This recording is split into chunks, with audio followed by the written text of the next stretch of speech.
Hello and welcome to the Third Sector podcast. I'm Emily Harle.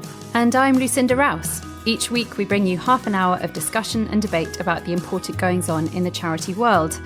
This week we'll be finding out two charity leaders' views on the recent slew of aid cuts and what might lie ahead for the sector. And a lot has happened since the beginning of the year in international aid and development space. First of all, on the 20th of January, Donald Trump announced the freezing of all US foreign aid pending a 90-day review to ensure that it maximised efficiency and aligned operations with the national interest. 4 days later, a stop work order was issued for all foreign assistance work, minus a few waivers for life-saving humanitarian work. On the 10th of March, it was then announced that 83% of US aid programmes had been terminated, representing 5,200 contracts. Then in February, Keir Starmer announced that the UK government would reduce its aid spending from 0.5% to 0.3% of gross national income from 2027. It had already dropped from 0.7% to 0.5% in 2021. The latest cuts were justified by the need to increase defence spending to 3% of GDP. It's worth noting that this decision ran contrary to Labour's manifesto, which included a pledge to return aid spend to 0.7 when economic conditions allowed. To put these percentages into numbers, the 2027 aid budget at 0.3% of GNI would be around 9.2 billion rather than 15.4 billion. It hasn't been that low in cash terms since 2012. And the Chancellor confirmed in her spring statement that the cuts would take effect immediately, with cuts of 0.5 billion in the new tax year. And elsewhere in Europe, the Netherlands, Belgium and France have all reduced their foreign aid budgets by between 25 and 37%. Yes. Charities working in the international development space have, of course, expressed concern with the International Development Network bond, warning of the devastating impacts they could have on vulnerable people around the world. Our main interview today will be with Philip Goodwin, Chief Executive of Unicef UK, and we will come to him shortly. But we're first going to hear from Moazzam Malik, the Chief Executive of Save the Children UK. And I was fortunate to meet Moazzam a couple of weeks ago for his first sit-down interview since joining Save the Children in January. If you'd like to read the full write-up of my interview with him, you can find it on the Features tab of the Third Sector website. But I'm going to play a couple of clips from that interview now that are relevant to today's discussion. First of all, I asked him how the recent aid cuts fit in with changing attitudes about aid and international development more broadly. I think the underlying trends have been there for some time. Things have speeded up in the last 3 months. But the shift in geopolitics that underlies this has been going on for some years. International development has been going out of fashion somewhat in the last 5 or 10 years. That's not just about attitudes in Western countries, but actually in the global South. Governments and politics and politicians want to take greater responsibility to meet the needs of their own people. They don't want a charitable model. They want a model that is about partnership and collaboration.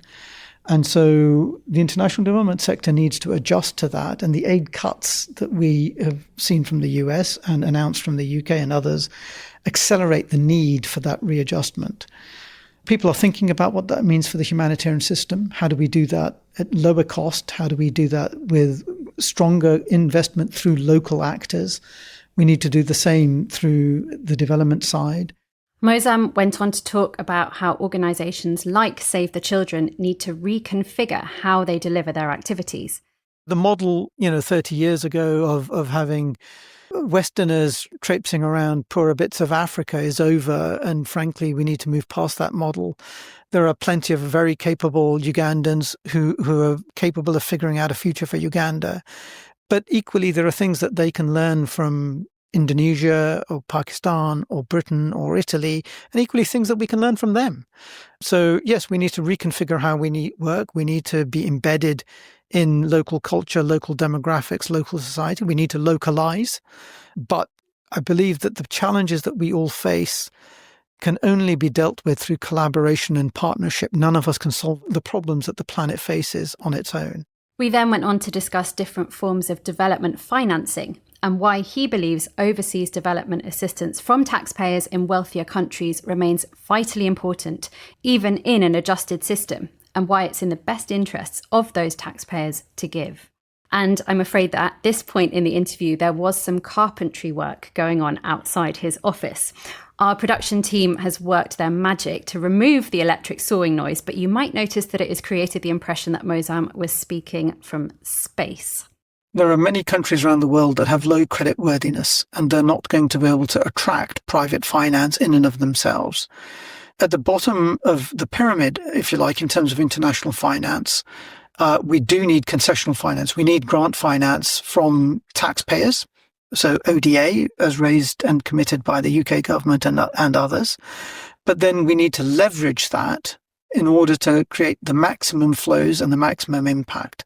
Blended finance, innovative finance, working through the multilateral development banks, which are able to access the capital markets and turn taxpayers' money into a multiple by blending it with private finance. We need all of that sort of innovation in order to maximize the impact that's possible.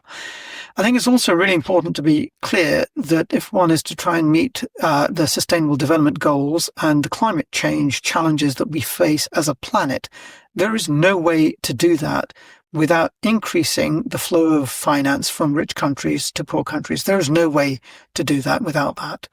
So we do need taxpayers to come to the table. But we believe this is an investment not just in a fairer world, but actually a better future for Britain too. The cuts that were announced by the UK government ostensibly sought to redirect resources from development to defence. We think that's a poor judgment and not in the UK's national interest, because actually the things that threaten us here at home, the things that threaten our prosperity and security are things like climate change, pandemics, conflict-related migration, economic instability. Actually, aid and development and respectful partnerships and long-term collaboration can help create a world that is safer, that is more prosperous, and that is in the interests of Britons at home and give us a better future. And I'd like to acknowledge at this point that there are many differing perspectives about the best way forward when it comes to aid, and we won't by any means be representing them all in this episode. But what we really want to do is just hear from Moazzam and from our second charity leader about what lies ahead for them. So moving on to our main discussion now, we're joined by the Chief Executive of Unicef UK. Philip Goodwin took up his post at the top job at Unicef last September after almost a decade at voluntary service overseas, or VSO. Philip, it's the first time we've spoken to you in your Unicef capacity, but you're certainly no stranger to third sector. It's great to have you with us. Thanks very much. Thanks for having me. Given your strong international development background, we'd be interested to hear your thoughts on the implications of these cuts for the sector generally. But let's start by hearing how things are at Unicef UK. You don't receive significant amounts of overseas development assistance from governments, but how big of a deal are these aid cuts from your perspective? The first thing to say from our perspective is this does represent a crisis for children. We know that the aid cuts will have a huge impact on children's lives, on their education, on their health, on access to nutrition. And it's children who will suffer if those resources are not available. And as Moazzam said, we know that development assistance works. We know that it helps to create a safer, more secure world. And whilst you recognise you can always be smarter about how that works, it does work. And I think that sometimes actually in this discussion that we forget the progress that development assistance has made around the world. So we know that the deaths of mothers giving birth, we've halved those over the last 10 years. I think sometimes when Moazzam talks about development assistance going out of fashion, we forget that the progress has been made. For UNICEF UK, we don't receive ODA. For us, as a specific organisation, you could argue we're not directly affected. But I think that the key thing is, around the mission, this is a crisis for children. A lot of our listeners work for charities that operate solely in the UK. And I think it's really important to discuss the wider implications of these cuts. So for those who aren't direct recipients of foreign aid, do you think these cuts could have an impact on them? So I suppose it's about the general perspective on whether the public support development assistance. In my experience, I've managed smaller NGOs in the UK. So I used to be the chief executive of TreeAid, so a relatively small niche NGO. My sense is that the support base for those organisations is strong. Now, it doesn't mean that it's not challenging in terms of how you have to adjust. It inevitably has a knock-on effect. But I think it really speaks to chief executives and leaders in creating adaptable organizations, actually. And so that's really the challenge. If you look at the sector more broadly, this applies equally to development organizations as to other charitable not-for-profits in the UK. That I think we're all very aware as charity leaders that it's not enough now to wait and see what happens, but you have to anticipate the future and actually create organizations that are able to adapt as best they can and try and control the things you can control and be able to anticipate the things that actually you can't control. Would you be able to give us any examples of ways in which organisations, or perhaps the sector more broadly, can adapt to this changing landscape? I mean, this is a trend that we're seeing in the geopolitical sphere, with wealthier governments really looking inwardly, turning more right-wing, which is inevitably going to have repercussions for overseas development assistance. Like, how can the sector respond? I think the first thing is not to sort of give up hope. I mean, even with the cuts from the current Labour government, they're not ideologically opposed to development assistance. They're saying actually it's a budgetary concern for them. So I think it's important to keep applying pressure on the government to make the case for development assistance. As I say, we know that it works. And as David Lammy said before the cuts, it's important that development assistance is seen as part of, as Moazzam said, creating a safer and more secure world. So it's in the UK's national interest. So I think it's important to make that broader political case and to make sure that we're connecting with people around that. So I think it's important not to give up on that, because there is a sense in which we could say, well, this is irreversible. We know in terms of our work. So you'll know that we run Soccer Aid. We're one of the partners of Soccer Aid. And we can see the public support around that in terms of the monies raised. But I think it is also about thinking around different ways of engaging the public. So I think Soccer Aid is an interesting example because that is an entertainment event, but which connects people around bigger issues. I think connecting with people with where they are and not just presenting something which feels very different for them. So connecting with locality, with issues that they can connect with here and there. So for us as an organisation, you're focusing on children. People do care about children. They care about children here and internationally. And for us as an organisation, we have a remit which is to focus on child rights here in the UK as well as internationally. So trying to connect those issues and make sure people understand the connection between, say, child poverty in the UK and child poverty elsewhere is really important, and not to separate those things out. Do you think this trend of governments looking more insular, do you think that's going to affect that ability to have that connection? And how can charities navigate that, if so? There is a broad public that support development. It is perhaps not as big as it was, but there are people who connect with those issues, and they connect with what you might identify as, say, progressive issues. But I think even with the issue around child poverty, most people have a concern around that. And I think it is trying to make sure that people understand that connection. I sometimes think that as organizations, we talk in development, we often talk about millions of children affected, billions of children affected, very large numbers. And I think making the connection with the human story, so understanding individual children. Most of us know, for example, in our case, a child, whether we have children or we have friends who have children or relatives and so on.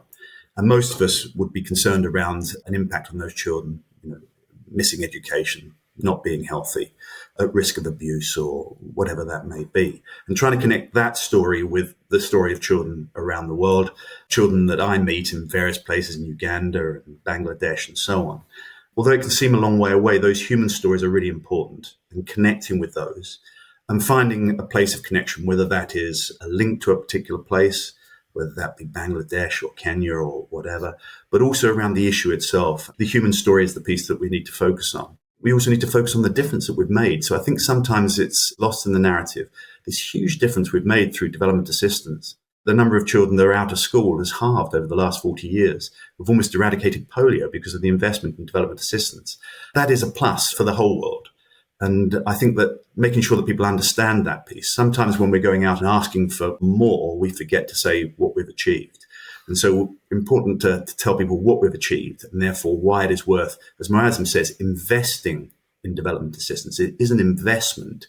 I sometimes worry that we keep talking about aid. It's actually an investment, and it's investment in children's futures. It's an investment in the world's future. And again, that's why we think that ODA, development assistance, is an important investment for the UK. So again, making that case. And again, for our organisation, as we face these cuts, I think what's important is how is that money spent well now going forward? So there's a couple of things around that we would really focus on. So people want to know that the money is well spent. That's reasonable as taxpayers, and that we explain that. Where people are lost is when you suddenly realize and you look at ODA and you think, actually, very little of that is spent on children. And most people would expect that, the bulk of that to be spent on children.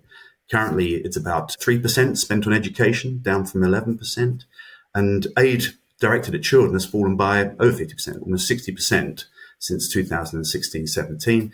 We think with the cuts, it will fall by 75%. That's the bit where people start to feel a sense of, well, this isn't right. So if we're going to spend this, let's spend it well. Let's make sure it's focused in a way that really makes a difference. Yeah, and then being able to effectively communicate that so that there's strong public support by the continuation of investment at the level that we have seen in recent years. Yeah, and that's very much about locality as well. I think, certainly with my experience at VSO, it's the same thing, which is people are more interested in the local. So it's almost like Norwich for development. It's that point of connection rather than a big movement now. It's more around how people come together in a place. We run a program in the UK, the Rights Respecting Schools program, which is focused on child rights and in education in the UK. An amazing program, makes a huge amount of difference. Now, connecting that program, the parents, children, teachers, MPs in those areas are really proud of that program. Connecting that with child rights globally and the right of a child to have an education, to be in a safe space, to be free from abuse and so on. I think people feel that, they connect that, but they connect that to their school, their place, and then, okay, now I understand how this connects to a young girl in Ethiopia who's out of school, who doesn't have the chance to learn, who is not being fed and so on and so forth. I thought Moazzam had some really interesting things to say about the need to evolve into new forms of partnership with communities in the places that international development programs are operating. I know that at Unicef, you are placing a lot of importance on a different form of partnership in the fundraising space, and corporate partnerships form a substantial part of your revenue.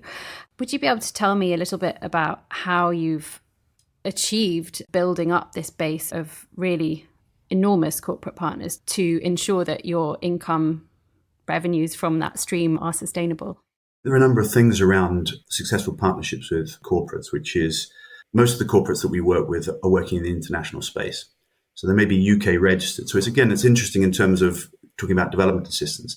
They make that connection internationally. So they may be registered in the UK, they have a lot of employees in the UK, but they have business footprint globally. And so they're interested in making sure that in the spaces they work, UK, India, wherever it may be, Brazil, Mexico, so on and so forth, that they're doing the right thing. And they recognize that it makes a difference for their business ultimately, that they want to do the right thing, but they can see how it makes a difference. So having an educated workforce, having skills in the places where they work, having safe and secure operating environments. All of these things are important for businesses. And they want to connect with their employees. And they know that their employees aren't just motivated by money and sales, they're motivated by the difference a business can make. So this sort of purpose-led business model, it has been successful for us. And the response since the cuts has been very positive, that we're not seeing people pull back from that, but the corporates that we work with are purpose-led and want to continue that work and want to continue those connections. And the difference for an organization like Unicef, which works at scale, is those businesses can connect in a way that delivers at scale, that interests them. So certainly those are some of the factors that have really helped us. And do these businesses operate in some of the vulnerable communities that you support internationally? And if so, is there any way of using those local connections of your corporate partners to kind of foster that sense of delivering in partnership or solving problems in partnership, as opposed to UNICEF working on its own to support children overseas? Yeah, so we have programs like the Learning Platform, which basically provides digital materials, but then provides them offline. And we work with partners there who will both facilitate on the technical service part of it as well as the resourcing of it. There's businesses who are interested in trying to find a way in which they can apply their business into that support. Whether those businesses work in all of the remote places we work, I think that would be a stretch, but they're certainly engaged in countries where we work. And the partnerships are both about money, they're about visibility, they're also about the connections politically, actually, that governments are interested in talking to business and understanding what their interests and concerns are. And so all of those things are important in terms of the partnership. I wanted to ask you about responding to emergencies in the context of the recent aid cuts. Obviously, there's, in the past couple of weeks, been an enormous earthquake in Myanmar. Unicef had a huge spike in your revenue in 2022, so 3 years ago now, due to the high level of support for the Ukraine emergency appeal, in which you raised £55 million. This dwarfs the just under £3 million funding that you received from the FCDO in the current year. I mean, I think as well, Ukraine was probably an outlier in terms of the scale of the response from the UK public. So I was wondering, when it comes to emergency appeals, how critical is government aid money in being able to respond to those major events or national disasters? Or from UNICEF's perspective, is it the sort of public appeals that is more critical in terms of your ability to respond? It's both and. I mean, going back to the private sector, we have an emergency alliance where corporate partners already signed up that we can go to if there's an emergency. So that's one source. It's not at the same scale as overseas development assistance. And so having that investment into the humanitarian space ready to respond is really important. It doesn't replace it. I think it's both and. I think where we're looking at, say, innovative financing. So we have a program which UNICEF has developed, actually, which is supported by the UK government and the German government, called Today and Tomorrow. And that has two components to it. One, which is Today part, which is about investment into disaster preparedness and adaptation. So it's particularly a program responding to climate change and the impact of climate change. The second part, Tomorrow, is an insurance part of the program. Basically, essentially, it works like, I suppose, house insurance, and the fact that there are dividends paid by governments, and then the insurance pays out if certain indicators are met. So, for example, a cyclone or whatever. And that then responds in terms of humanitarian assistance. And I think that innovative financing model is going to be more important going forward. So finding different ways of unlocking finance to ensure it is there, because we don't know when a disaster will happen. But if you're insured, then you know that resource can be released. So I think it's a really innovative piece. We should be looking for more of that going forward. Absolutely. And I think the idea of ensuring that Today and Tomorrow piece are both covered is definitely something that a lot of charities are thinking about currently, considering the expected rise in climate disasters, etc. And of course, all of the other bits going on across the globe. That means we need to be really focusing on that preparedness. If you were going to advise other charities on ways forward, innovative projects like that, how would you advise charities to go about setting something like that up or making that pitched to the government to fund projects like that, pieces of work like that is really going to help with that preparedness element? Well, it's not straightforward, if I can be honest, because government is still a bit caught in the here and now. And I mean, it's a challenge of public policy generally, which is looking beyond the current moment is quite tricky. So I don't want to give false hope, because again, I know in the organizations I've worked in before, trying to make that case for development over humanitarian. So humanitarian, obviously we can see the immediate need, but development is really about tomorrow. Building, as Moazzam said, the investment into national and local infrastructure, whether that be education systems that deliver to communities or health systems and so on and so forth. That takes time, and it really is about forward investment. So it does come back to that case for ODA, and it's quite tricky for smaller organizations to make that case simply because of the factor of scale. For smaller organizations, I think the challenge really is about diversity of financing. So trying to find out things that work, making sure you have an attractive, if you like, a niche of things that you offer in terms of specific kind of technical skills. So go back to when I worked at Triade, it's a very niche organization and they're offering something very specific. But it is tricky for smaller organizations, I think, because what you're talking about here is making a difference of scale and making a case for future investment into development. And when it comes to making that difference at scale, how important is collaboration within the sector and external to the sector as well? Again, it's interesting for UNICEF. We're a multilateral organization. So, we're working in almost every country in the world. That those partnerships in terms of how we deliver are connected right through national and local organizations, through international sort of networks, through the private sector and the collaboration at scale with private sector. We couldn't do the work we do without that network of partnerships. And we're lucky in that with UNICEF, we have that convening authority, if you like. We're able to bring those partners together.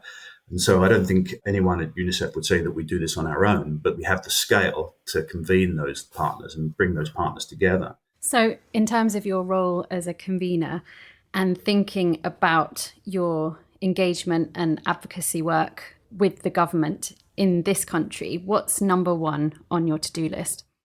So the number one thing we would say is that if we have these cuts in ODA, that we ring fence that ODA. So 25% of that ODA is focused on children. I think that's what the public would expect. And I think they'd be quite shocked when they find out it's as small as it is. And to hear that only 3% of ODA is spent on education is genuinely quite shocking. So we are asking the government to ring fence ODA, 25% focused on children. And really important to have strategic leadership within the FCDO on child-focused programming. So currently there is not a lead for children within the FCDO. We think that's really important. That's very limited cost, but it's important in terms of making sure the work is focused. And then, in the UK, of course, that we have a focus on child rights in the UK, and we are lobbying the government to lift the two-child limit. And we've asked the Chancellor to do that. We think that's the quickest way of lifting hundreds of thousands of children out of poverty. Again, I think people will be quite shocked to see that almost 30% of families with children under 5, over 30%, are living in poverty. And in the UK, the 6th richest country in the world, that's quite shocking. But when it comes to making the ask to ring fence that ODA funding, while it is a very shockingly low figure that is being spent on education on children, to play devil's advocate a little bit here, is the government also going to be faced with asks from charities working in other cause areas, charities working in health? And if there's going to be asks from all sides to ring fence a certain amount of funding, at what point does there need to be sort of a more collaborative conversation about what money is going to go where, I guess is my question. Yeah, it's a good point. But I think sometimes we make the mistake that we think that a focus on children ignores adults. So if you look at the cancellation of the PEPFAR program, that what we know now is that mothers living with HIV/AIDS who are not getting antiretrovirals are giving birth to children with HIV/AIDS. Now, if they had antiretrovirals and that investment was child-focused, it would be focused on those mothers receiving those ARTs and ensuring that children are not born with HIV, which will affect their life chances enormously. So a child-focused lens in a holistic way, health, education, nutrition. This doesn't ignore the other elements of society. It's really focused in terms of making sure that those who are most vulnerable receive that assistance. So it's about having that kind of joined up approach and looking at it from a holistic lens rather than separating out in each individual cause area. Yeah, because again, even if you look at climate, we know that children are the most vulnerable in terms of climate impact. And so looking at climate financing from a child-focused lens would actually make that climate financing more impactful. So that's the point. It's just that the child-focused lens actually would make all development assistance more impactful. And as you say, looking at it from a holistic way. You have brought the conversation very nicely back to children, which is where you started, not surprisingly, given your position at the organisation that you work at. But thinking more generally at a broader sector level, what causes for optimism do you have at the current time? The private sector are continuing to support and haven't pulled away. I think that's really important. And we're not seeing any pullback, certainly in the UK. I think the other thing I saw that Iceland have decided to increase their development budget.